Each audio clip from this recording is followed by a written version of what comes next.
Good afternoon. Good afternoon. As y'all see, Rebecca has changed shape and form today, and we got Jonathan here with me today to catch me up on everything that he's got going on, and I'm sure that's a pile of stuff too, but we appreciate the gift of your time today. Thank you so much for that.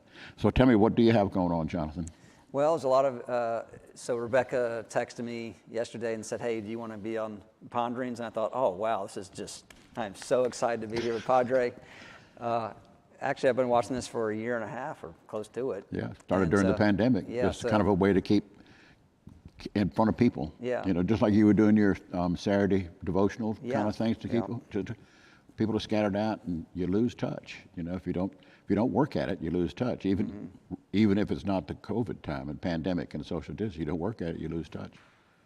So you excited, huh? Yeah, there's a lot of exciting things happening. I know I'm getting ready to start off with my Wednesday night series. It's actually two series I'm doing. One's 3 weeks and one's 2 weeks. The 3-week series is something I did maybe 5 or 6 years ago called God of Wonders. And it's just looking at all of God's creation and how it declares the glory of God. Now that's going to come. Tomorrow night is Josh's last teaching on Paul. That's the last of 5. Then we skip a Wednesday night. Ash Wednesday services, not just at night. There's going to be a noon Ash Wednesday service on the historic campus, Imposition of Ashes, 2 o'clock for the children across schools, and then 7 o'clock here. That one will be streamed. So that's Ash Wednesday. Then the Wednesday after that is when you start here at the chapel. Yeah. And people can come. Yeah. People can come, or they can watch. So that's when you're going to do a 3, and that's the 3-week series. God of Wonders.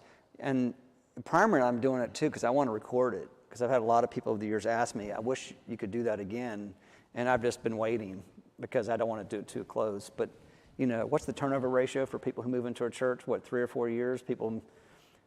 In our day and time, you're going to lose 5% of your membership every year if you're living in a transient time. If we're living in a transient time, I think it's even higher than that. Yeah. So you're going to lose that every year, and could go as high as 10%. And that's if everything's going great in the church. Yeah. So I realize there'll be a whole new audience that I'll be talking to about that. And then the second part of the last 2 weeks is called What is the Gospel?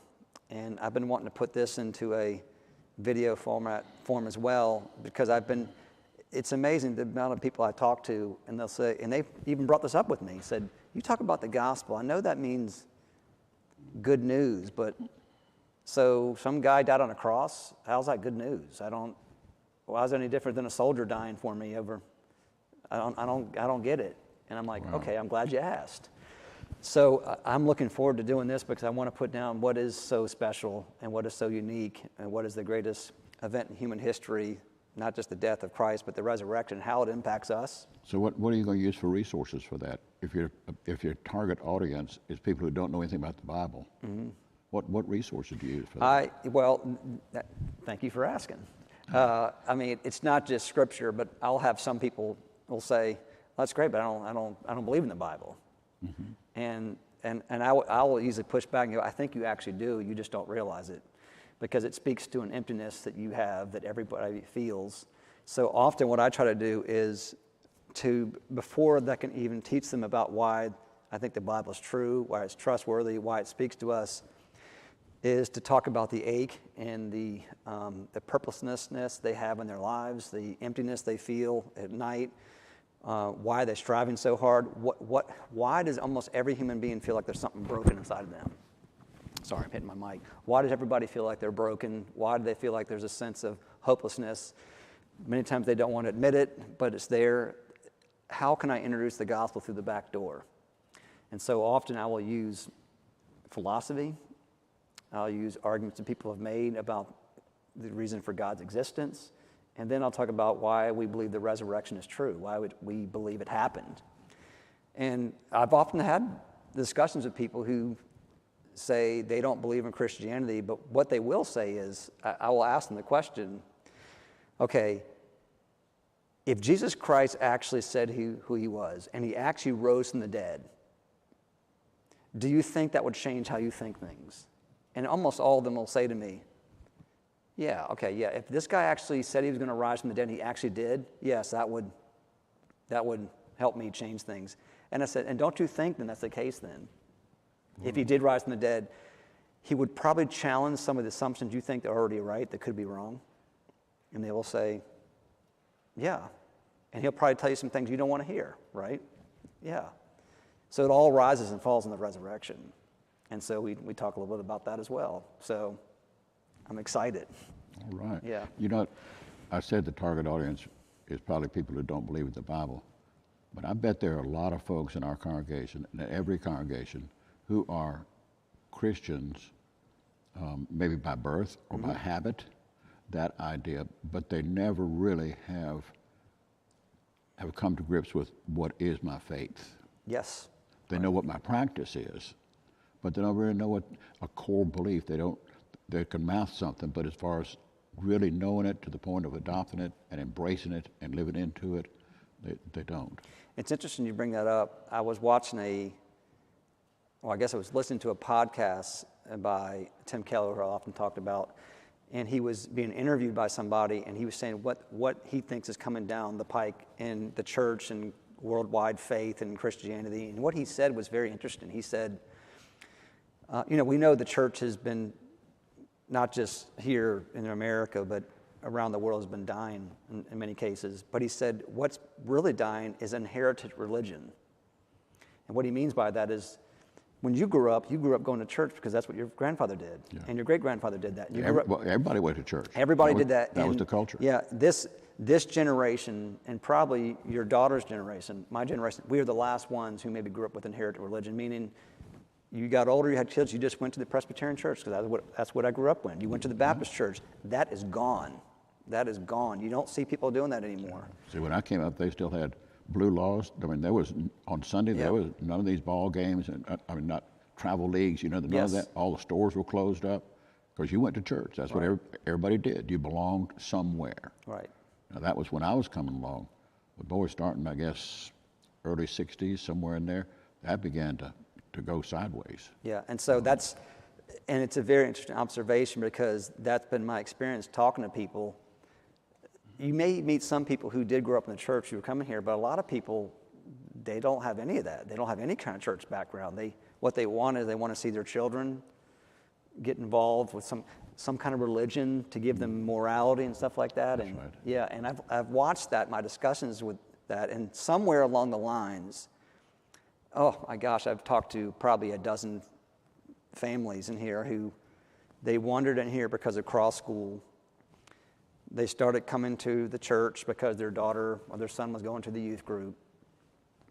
They wandered in here. They didn't understand what this is all about, but they felt somewhat attracted to it. Again, it's the emptiness they feel. Mm-hmm. And somewhere along the lines between when they began here years ago and to where they are now, somewhere they heard the gospel and they found faith, or faith found them. Yeah. And I've seen it happen over and over and over again, which is why we're investing so much into the school. That's exactly right. Because it's a back door that seems we care about your children, we care about what you care about, and. But I think you're right on that they send their children to cross schools not so they can be raised as Christians, but so that they can have what they consider to be grow up to be good children, and they want their behavior shaped before they want their belief shaped. Absolutely. And they want it in a safe place. Right. And so we take that. We're glad to have them. And then what you say, they come in, and then we begin to work on and give them something they didn't expect to get. Yeah, and because if it's just morality, then that's doomed to fail. Yeah. So that's why I'm excited about everything that's happening. The other thing I think it's exciting that Rebecca was asking me to mention this is that I didn't go looking for this. This seemed to happen to me since I've been here. But open up this ministry to these college students. I mean, I didn't think at all. I'm 52 years old. I feel like I'm out of touch. Yeah, but you don't look 52. Well, I feel it. Okay. See, I look 52. You don't look 52. So, by the way. way. So I don't forget this. I just got to say this because I love giving you a hard time, and now it's on TV. I can do this, right? So the other day I was talking about, in one of my messages, I was talking about how I was in the hospital singing over one of these over Emma. I listened to it. Yeah. I listened. And I get, oh, you do? You know about it? I said, how you can't, you're the worst singer. I said, I was the worst singer in human history until I got here. And I found someone who is equal with me. Yeah. You haven't beaten what. me. You're No, tied. But So we're pretty close. no, We're pretty close. I joked. Someone was telling me about what I feel. And I said, you know, I sound like a dying cow, and you sound like a tone-deaf Johnny Cash. So, and Well, that's pretty good. I like Johnny Cash better than the cow. But you know, you got to be able to laugh. Everybody doesn't have that gift. No. But you know, the Everybody thing does is, not have the gift. I was telling thing about both you and I though. We don't sing to impress people. We sing to glorify God, and because our hearts feel compelled to do it. So I don't apologize for singing bad, because God not only I think commands me to do it, but I feel I want to do it. Just like I sing the praises of my children, you know. I don't actually sing to them, but Yeah. You know, I don't worry about singing either, because I know that Alex is sitting behind over here, and Bill is sitting behind over there, and the microphone picks up everything, and when it starts picking that up, they shut me off. Josh Hicks told me one time that he was over here in a service, and it's when you and I were both over here one Sunday, which is rare over at Cross Schools, and we both had our mics turned on. Now, he had it turned down to the house, but he had it turned up on his, and he said, and I was listening to both of you sing, and I kept saying to myself, make it stop, make it stop. Boy, that is cold. That is cold. Golly day. Anyway, that's so funny you listen to my sermon. All right. I do. You know, if I'm on the historic campus, I'll do the 8 o'clock service, 5:20, and then the 8 and 10. Well, between the 8 and 10, I got an hour or so in there that matches up with the chapel service. So the time I get I go into one of the little back rooms over there, and then I watch, and I catch just when the sermon's just about starting. Most of the time it's after the scripture reading. And then I get to watch through until the last couple of minutes of it before I have to get back over in the church. So I keep up. That's great. Well, anyway, so the point is that, you know, I got the point. I don't sing. I got the point. Okay, that's not the point. The real point is this ministry to these college students, and one of the things we began a couple of years ago, other people were suggesting it. Rebecca was one of them, that, you know, it's not just about raising these kids up in the faith, it's continuing to show that we care about them even after they leave here. So there's some connection to this church.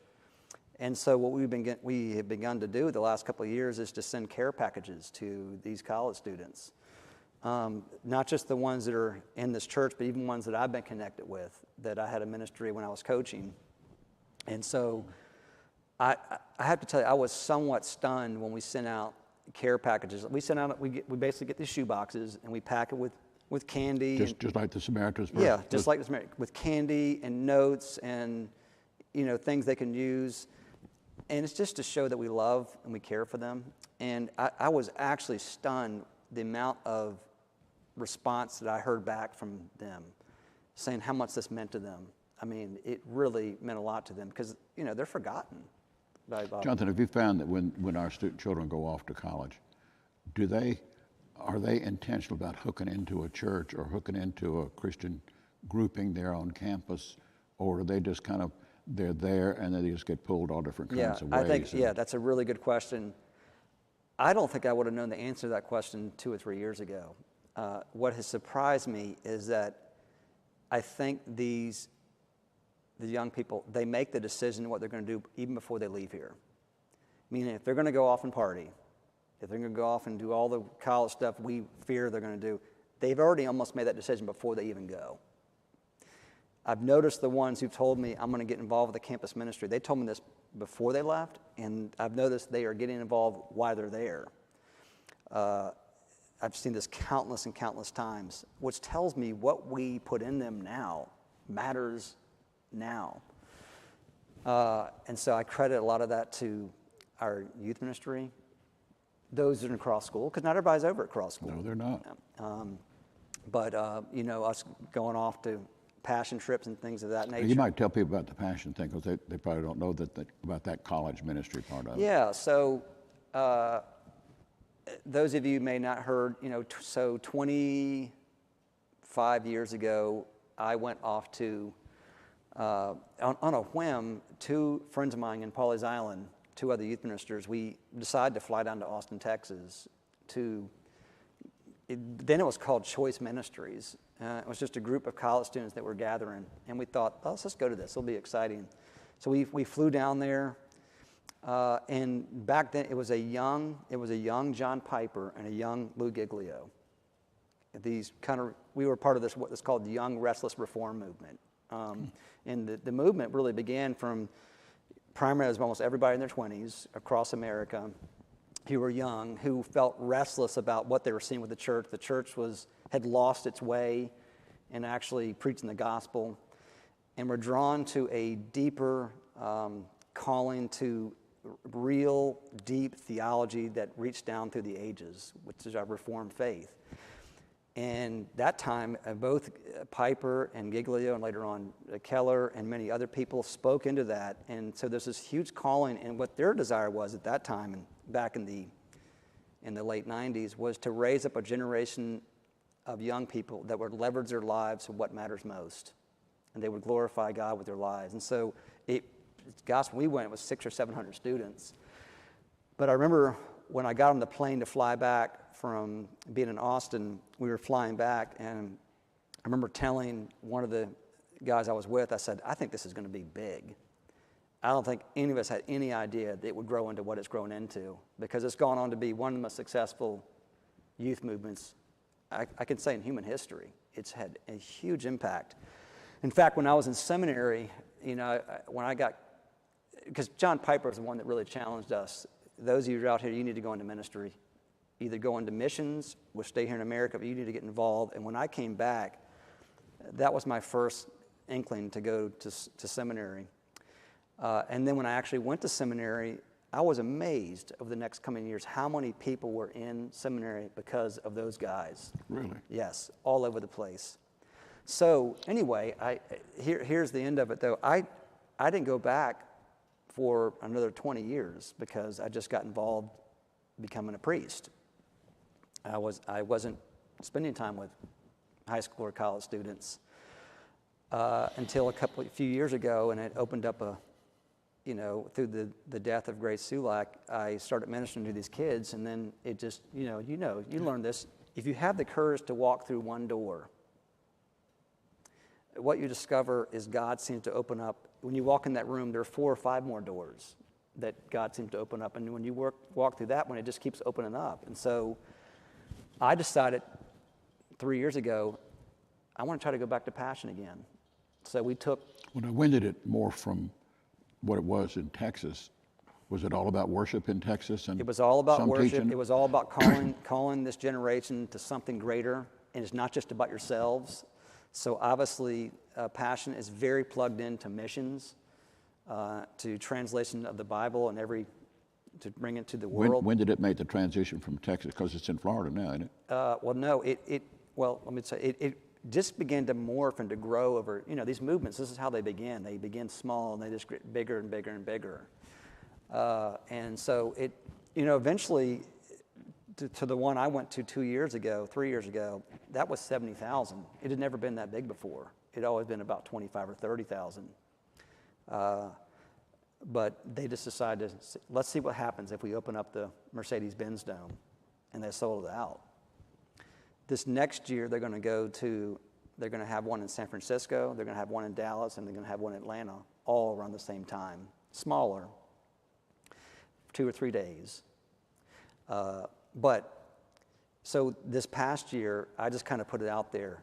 And with everything with COVID, we just didn't know the response. Oh, yeah. And we had close to 40 people go with us, a lot of them from our church. Was it in Atlanta? It was in Atlanta. We went there. Almost all of us came back with COVID, the ones who didn't already have it. We were okay. But most of them want to go back next year to some. But it's expensive. I mean, it's, to rent hotel rooms for 2 or 3 days in Atlanta is expensive. So God's Goods, the ministry of God's Goods, and the Mission Group. The mission, yes, Moms, I think it's called, or Mission. Yep. Yeah, they agreed to give us $5,000 or $6,000 to offset the cost, and that was huge, huge. And I want people to know that, because all those volunteers over at God's Goods who do stuff like that, they may not see where this stuff goes. Well, that went to something great. It went to something great. So we've come back from this, and I want to continue to be plugged in to reaching out and staying close to these kids who, by the way, eventually they're going to graduate from college. They're going to end up getting married. They're going to end up having children. I want them to feel like they're connected with Christ in faith, in the church. And so as long as we can stay tied to them, I want to do that. So, and it's not just, the goal is not to bring them back here and to grow this congregation, is to keep them in touch with God's kingdom. That's exactly right. Yeah, because wherever they go. Right, because the chances are, I mean, think about Drew. He's out in California, your grandson. You know, listen, there's a very high probability he may end up spending the rest of his life out there. Could well. You know, but our faith is not tied to, again, it's not inherited religion. It's not tied to a location. It's tied to God's kingdom, and God's kingdom's all over the globe. Yeah. So anyway, here's what I'm excited about. We have about 46, 47 kids we're going to be sending these care packages to. And what we decided to do was on Shrove Tuesday, which is over here at Cross School, the day before Ash Wednesday. That's right. That's another thing. Ash Wednesday coming up, the Tuesday before, Fat Tuesday, pancakes over there. Yeah. 5:30 to 7 o'clock. To 7 o'clock. Yes. $10 a family. Yeah. You'll break the bank. Oh yeah, we will. You bring all your crowd $5 for individuals, $10 for families. We're there. Man. Josh Hicks will be there. All these big crowds of Jason children. Laporte will probably be there. Yeah. So You can't anyway, beat it. what we decided to do was to listen. How great would it be to put all these boxes together up on the stage during Shrove Tuesday? Because you know these ministries are often hidden. Mm-hmm. People just hear about them; they don't see them. And so what Tim is going to do is he's going to bring over all the high school students, and they're going to be up on the stage, and we're going to take these 45 boxes, and we're going to pack them full of things to communicate we love them. We're also going to have parishioners, if they want to come up and to write notes to put in the boxes. Great. I'm writing notes individually to each one of them, because I know nearly all of them, almost all of them. And the ones I don't know, Tim will probably write to. And Jennifer Drury is the one who's going to buy all the supplies with the help of our budget and you agreeing to help a little bit out of the discretionary account. And that's another thing. The Rector's discretionary fund, some funds from that go to help support this. Yes. And all that's just voluntary giving. That's not part of your tithes and offerings. Just like you support God's Goods over there in all kinds of ways. And the food bank, golly day, the number of folks supporting the food bank and Rector's discretionary fund, all that's not tithes and offerings to the church. That stuff's all going out, all going out. To old people, to needy people, to young folks struggling with faith and all kinds of things. So you bless, it's untold all that you bless. And that's encouraging because you've told me before, listen, if you ever need something apart from stuff, come talk to me. And we knew we were going to need a little extra money to do this because, I mean, normally in the past we would have sent 15 or 16 boxes off. We have 46 college-age young people we're sending these off to. Wow. And it's not cheap. I mean, it's like $12 or $13 a box just to mail them. That's not including the supplies. Now, do you send them by the post office or you send them with FedEx I think we're going to send them to UPS. Jennifer Drury's got a deal with the UPS person over here next to Sun City. And she's going to go to Sam's this next week and buy all the supplies. And we're going to have it all over here on Shrove Tuesday. We're going to put the boxes together and mail them out sometime the next few days. But I'm excited about it because I just think it's, you've watched with the card ministry for people who are in, people just want to know they're loved and they're cared about, and personal notes. And it's amazing. So last week I sent out a text individually to each one of the younger people I'm involved with, maybe 20, 22 texts. And I just said, hey, I'm thinking about you. I'm praying for you. Is there anything you can be praying for? And it was amazing. All the ones I get back saying, oh my gosh, I cannot believe you texted me. I'm dying here. I'm in the middle of, I got exams coming up and I'm stressed. And you do that. You call people out of the blue and you say, how are you doing? And But I think that's the first response is surprise. Surprise. Because they have a sense the congregation is big, and it is big, but they have the sense if you're part of a big congregation, the bigger the congregation, the more anonymous you become, and the less the pastors still remember you, because they get caught in the big picture and they forget the little pixels that make it all, the little people that make the big picture possible. And that's the first response I always get, is surprise. Surprise. And I've seen your notepad of the, I mean, you'll have name after name after name after name after name, and you go out and you call them and check on them. And so, and you know, I know with the video that went out, that's getting ready to go out about the annual meeting, it's one of the things that you speak to, and I think it's worth me saying here, because it's not just about college kids. It's when, I think I mentioned this on Christmas Eve, but I want to say it again. When I went over to NHC, and I went over to see a couple of people who were near death in the NHC, and they were on Christmas Eve, and I wanted to bring them communion. And when I was walking out, an older man in another room who I had no idea, he saw me and he said, "Can you come talk to me?"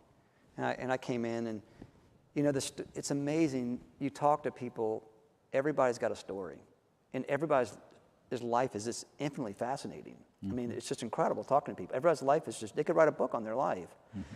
But I had to leave because we had Christmas Eve services, and so I was leaving out the front, and I talked to a lady behind the counter up front, and I said, "Hey, listen, I got about 15 minutes. Is there anybody else you want me to see?"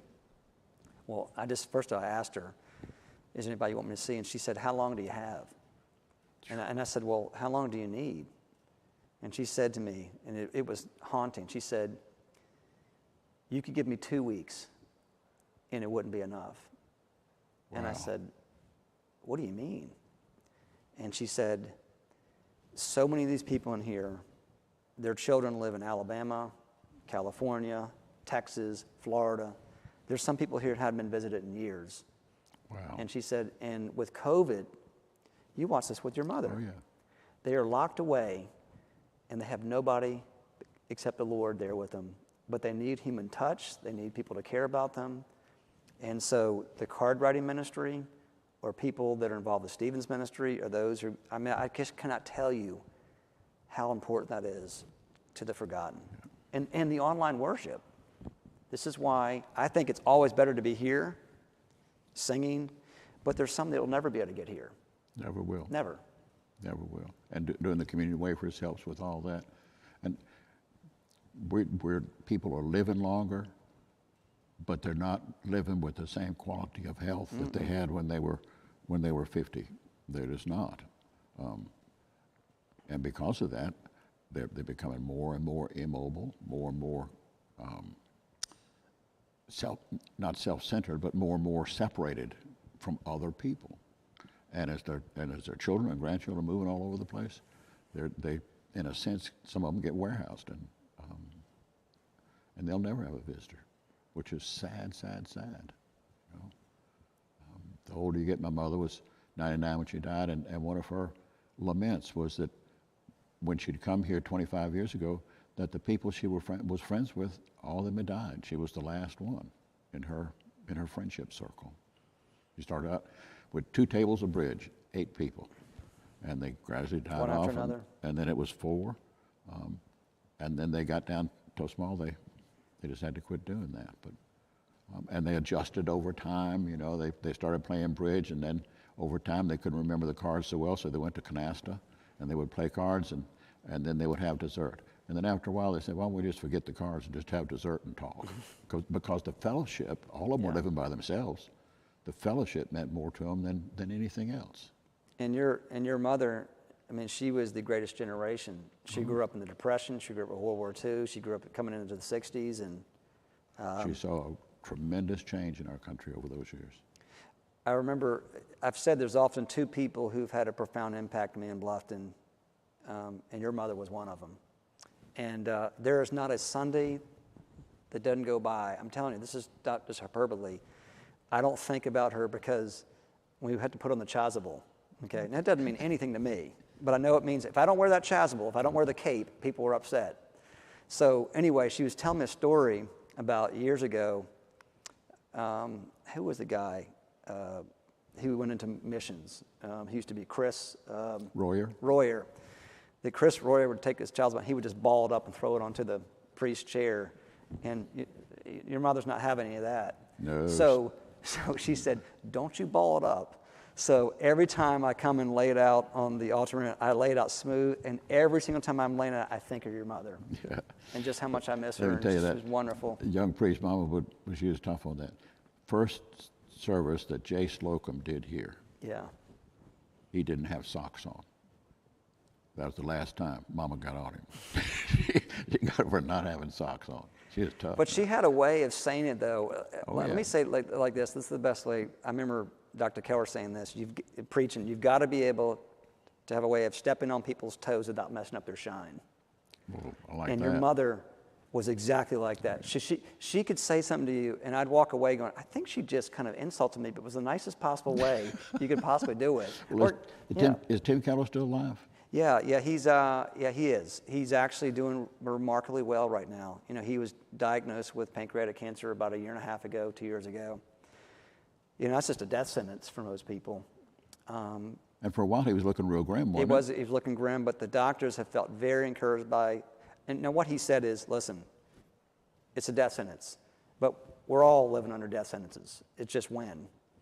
So he thinks he's got at least another couple of years. Couple of years? Yes, but he said, but you know, you don't know. What he did say, I found interesting about this, he said, you know, what this has done is it has given him a lot more of a focus about what he's doing with his life now. He said he didn't realize, though, as busy as he was, even in retirement, he said, just how much I wasted time by just agreeing to do anything people asked me, fly here. He said, now I'm only doing the things that are really, really important. And he said, and I can tell people that now. What are you doing with your time? And is it important? And all these other things, I'm sure they're important, but if we're working for the kingdom of God, we got to ask ourselves, what is truly important? And that's been a lesson to me, because I've realized it's easy to waste a lot of time. So he's not directly involved with the Redeemer Church in New York like he was, right? Yep. He stepped away. He did it really, really well. He exited well. He announced he was leaving. The church was in great health. They decided to, instead of having him go around and preach at all the campuses, they decided to break the churches into separate churches that are kind of all associated with Redeemer, but are working on their own, because he began to realize that he thinks that's more effective. And so he stepped away about 3 years ago. And so he's still speaking but he's primarily doing it through online. There's a case right there with that online technology. Mm-hmm. He can still be productive without having to be face-to-face with people. Yes. And probably a lot safer without having to be face-to-face with people. Yes. So anyway, but so that's what's going on with me. You always have a smile on your face. Tell me what's going on with you? Man, this scheduling thing is really getting tense when we move into Lent and all that, and we're wanting to start that 9 o'clock cross-point service and figuring out how do we start the if we get all the volunteers, and I think we will have to be able to start that on Palm Sunday. Then I'm looking now at this, how do we work this preaching rotation where you've got, in essence, 3 preaching stations every weekend, and we can't double up. That gets testy. I was trying to work out a time frame. Is it realistic for somebody to do the 8 o'clock historic campus, get over here and do the chapel, and get back and do the 10 o'clock over there? I don't think that'll work. Well, I have some thoughts on this, but I'll tell you not when we're not on TV. Yeah. but how you can work out, and because you got to have 3 people preaching all the time, and then we got the possibility of Nathan being gone this summer, and Tom being out of whack this summer. So how do you cover all that without bringing lay people or bringing in supply people from all over the place?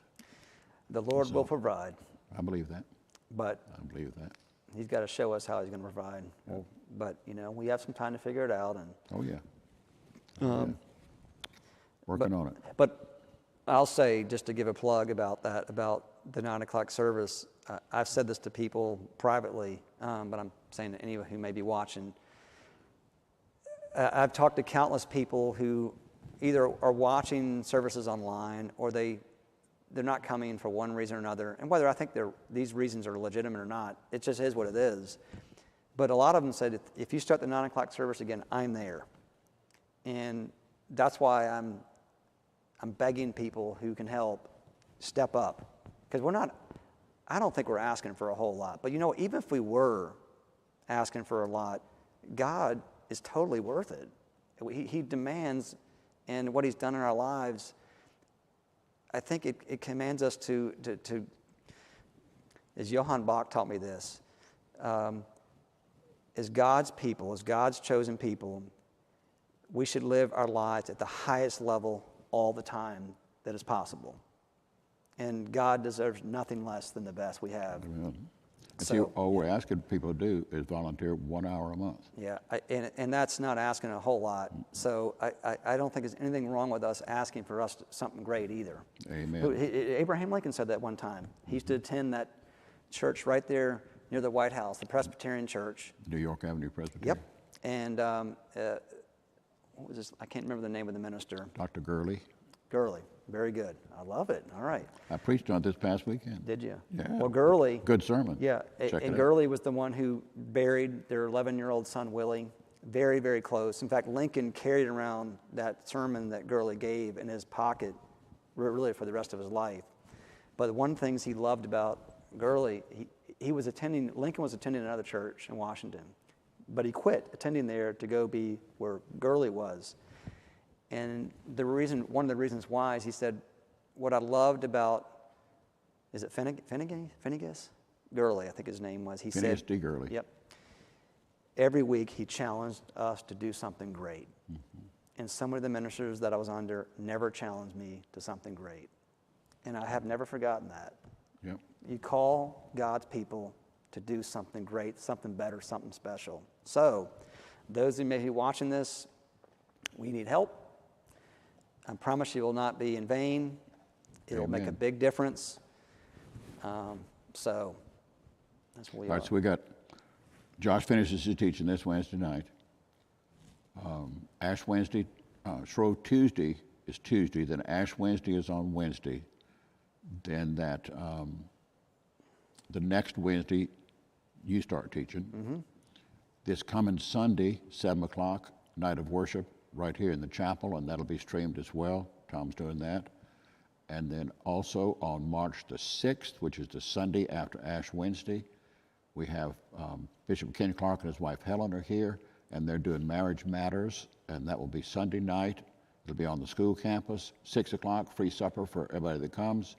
Supper's over about 6:30, and there'll be a special program for children, and then the teaching for the adults, and that's everything will be over at 7:30, so you can get home in plenty of time.